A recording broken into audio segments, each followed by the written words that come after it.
Hey folks, this is Daryl Barnes again with another segment of Deacon Thinking. I'm the president of Deacon Wealth Management, and I've invited Paul Simpson in from Parrish, Snead, Franklin and Simpson, PLC, a local estate planning attorney firm. So we're going to talk today about estate planning, because a lot of folks think about estate planning as, oh, I need a trust or I need a will. What estate planning encompasses is a lot of that. Unless you've learned how to take it with you when you go, the segment that we're going to talk about is very important because we're talking about passing assets from one generation to another. And as one of our central values as a firm, we value stewardship. We want to leave the world a better place than we found it. We want to try to take the assets that we have and grow them for the benefit of the next generation. So that's what we're going to talk about today. So in your words, what would you define estate planning as? Really just a comprehensive approach to making sure that your wishes are carried out.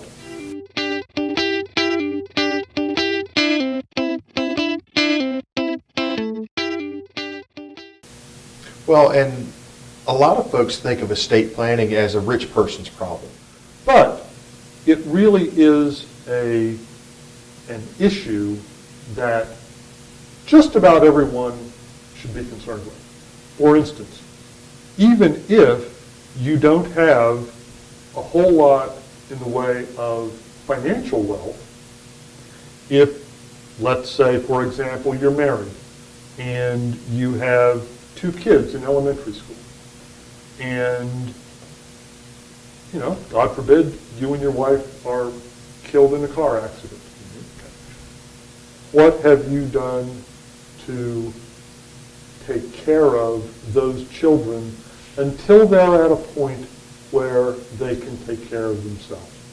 And that will probably have a financial component to it, but it may and should also have a component of who do you want to be the guardian of your children?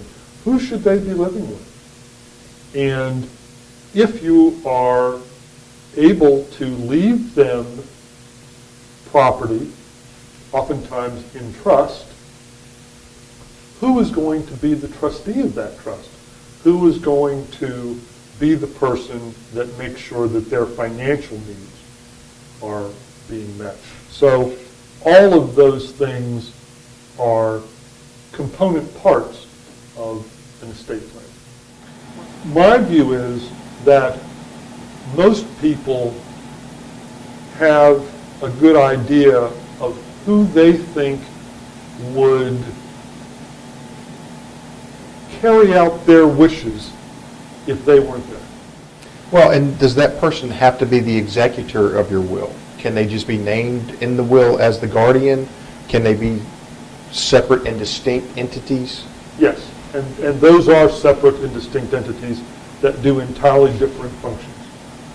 The guardian is going to have physical custody of any minor children.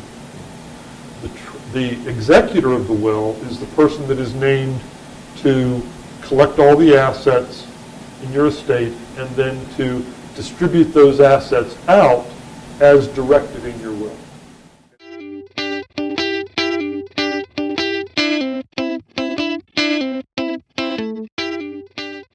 But I've also heard of something called an incontestability provision. So if you do run into one of those situations, and let's say there are 4 kids, and one of the kids just decides, I've done more for mama than anybody else, and mama should have left me more, so I'm going to cut the rest of you guys out somehow. I'm going to get an unequal share. Can you address that? Sure. Under Virginia law, you can put a provision in your will that says, should any beneficiary or anyone that believes they should be a beneficiary contest this will, then they are to take nothing under the will. And that is, under the current state of the law, that is enforceable. And by the way, I don't see anything on the horizon to change that. But you always have to give that caveat that that's the law as it stands now.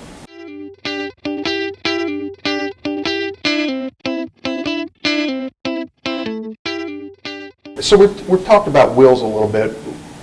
How do you draft a will? I mean, I've heard that people can go online. I've heard people can actually handwrite one, and I've heard people go to attorneys. What's the best avenue, I guess, to have an effective will? Now, certainly with the advent of the internet, there are services out there, LegalZoom being one of them, that says, here's a basic will. It also says, we're not a law firm, and therefore, you're not sure whether this is really going to meet your needs. And therein lies the rub, because every situation usually has some sort of, I won't say special circumstance, but there may be something that needs to be taken care of, or some sort of special request that you have that for lack of a better word, the form wills that you can get online may well not and probably don't cover. And although, obviously I and other lawyers have a vested interest in it, nonetheless, we think that there is a real benefit to making sure that what you have in your will is going to carry out your wishes. Because the one thing about a will is that it has no legal impact until you're dead. Until that time, it's just a piece of paper. But once you pass away, then that will is all that there is. So if there is an ambiguity, or if there's some inconsistency in it, by definition, the one person that can clear that up, you're not there. And so all that's left for a judge or whatever is what that document says.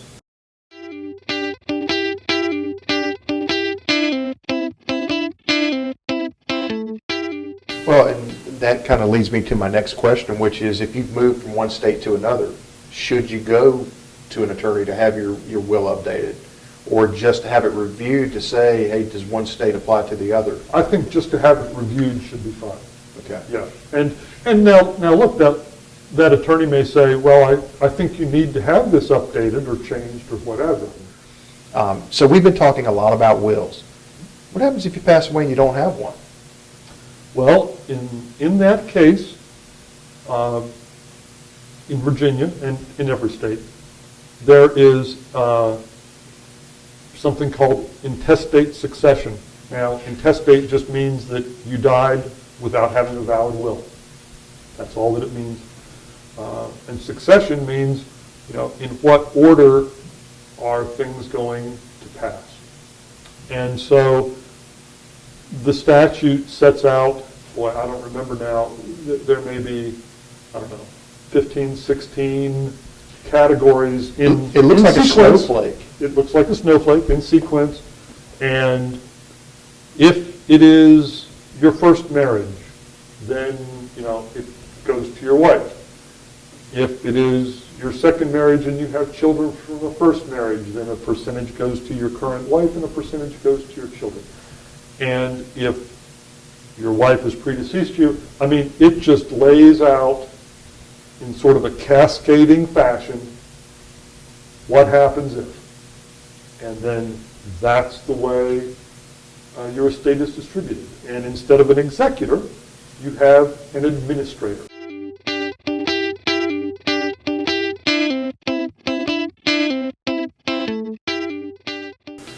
What are other ways that we can pass ownership of a possession from one generation to another, or to a spouse, or, are there different ways to own property? You have something called a joint tenancy with right of survivorship. And what that means is, and let's because it can be a husband and wife, it can be people that are related, but it could also be you and me. That We could decide to own a piece of property together, joint tenants with right of survivorship. What that means is, in the eyes of the law, is that that particular piece of property, let's call it an acre, just to make it easy, you and I each own all of it. It's not a you own half and I own half. We each own all of it. So we could each make decisions on it. We could each make decisions on Place it. liens against it. Well, except that if we sell it, we both have to sell. Okay. Because we each own all of it. If you sold yours, you're not giving anything away because I own all of it, and vice versa. So what happens in that instance, if one of us dies, there is no transfer of property. If I die, my interest goes away. You still own all of it. When we apply those principles to a family situation where a father and a daughter purchase a piece of property, joint tenants with right of survivorship, and the father is anticipating, just because of age, to pass away first, upon the father's death, the daughter has it. So that is another way that you can do estate planning and pass property to another generation. And what we're getting to, guys, is kind of like when we're talking about real land here, but we're also talking about stocks and other types of assets that when one generation passes away and it moves to the next generation, the inheritor, the beneficiary, actually receives the benefit of assuming the cost of the good at a higher level. If we're just renaming a property, we've got a different issue there, don't we? Correct, yes. Okay. And let's, not to go too far down a side street here, but it not only applies to personal property, but if a person is typically of advanced years, they can do not necessarily a joint tenant with right of survivorship, although they can do that, with like a bank account. Mm-hmm. They can do joint tenant with right of survivorship. Or if they want to maintain control of that account, just them, for their life, they can do what's called a pay on death or a transfer on death designation. We also call that POD and TOD if you see that on your accounts. POD, TOD. And because that is by contract, at the person's passing, it automatically is transferred to whomever is designated as the beneficiary. So that is not part of the probate estate. Well, and that's also the case with regard to IRAs, life insurance, 401ks, anything that passes via contract. Okay, so you name a beneficiary, which means that you've actually written it down. This is contractually a path that the asset should take, going from my estate to perhaps my spouse or to perhaps my kids. And that can be a variety of things. This is, again, where you want to look for professional advice.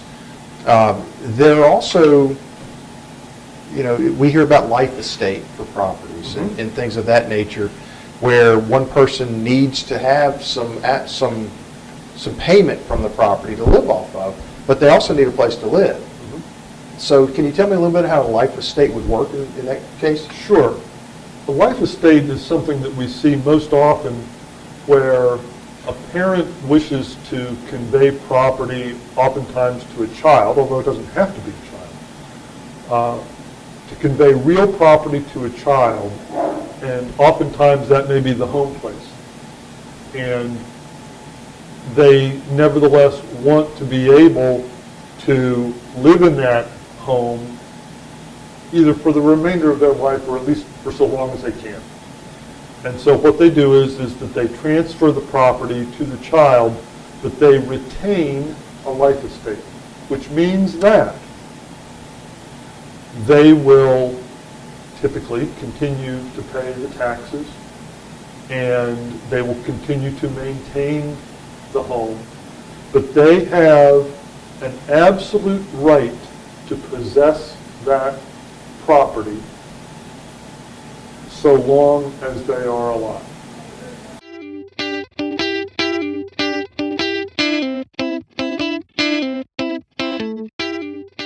Is there any one thing that you would recommend to folks about estate planning? Because I have one thing, but I'll let you give your one. Well, now I'm scared. Well, I'll give you mine. Okay. Maybe to make it easier. I think that you should write a letter to your family about, this is what I would like to see have happen at my passing. And it doesn't have to be your will. Okay, these are just kind of instructions. I've done this for our family because I own, have different business interests, various personal interests, and those sorts of things. So I'd like to know, hey, you know where the documents are. You know about, what our financial position is. I mean, we have the ability to tell people on a 15-minute basis, so we know that. This is what I would like to see have happen at my funeral. Mm-hmm. That's not an estate tool. It's not, it's not your will, but it does lay out wishes. I'd like to see this happen. If you've got dogs, mm-hmm. this is what I'd like to see happen with the pet. Right. I'd love to see my kids do, but it's a letter, and it's what I would call a love letter back to your family. We actually have a document that we provide to folks called a family love letter that would lay that out, but it also lays out all your assets, where your legal documents are, and those sorts of things. But I believe if you sit down and you draft that, and it can be 1 page, it can be 15 pages, just think about what's important to you and write it down. Tell your family about it. So we can't stress it enough to at least think about the process, get something written down just to outline your thoughts. I mean, I can't tell you how many people have told me, hey, I've actually done that, it made me feel better. Right. So please, this is not just about financial planning, this is about your life. This is why we think this stuff is very important. It's why we want to be thought leaders. It's why we want to bring in experts like you, and we really appreciate the time that you spend with us.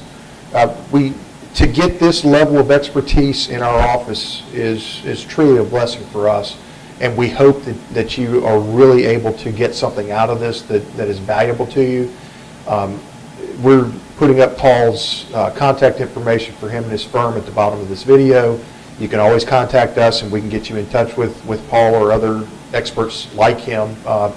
We deal with quite a few estate planning attorneys, CPAs, commercial lenders. I mean, a wide variety of professionals. And I can tell you that of that wide variety, we only work with a very select company of that wide variety. But please feel free to call us, 540-371-8585, or you can always catch us on the web at www.deaconwealth.com.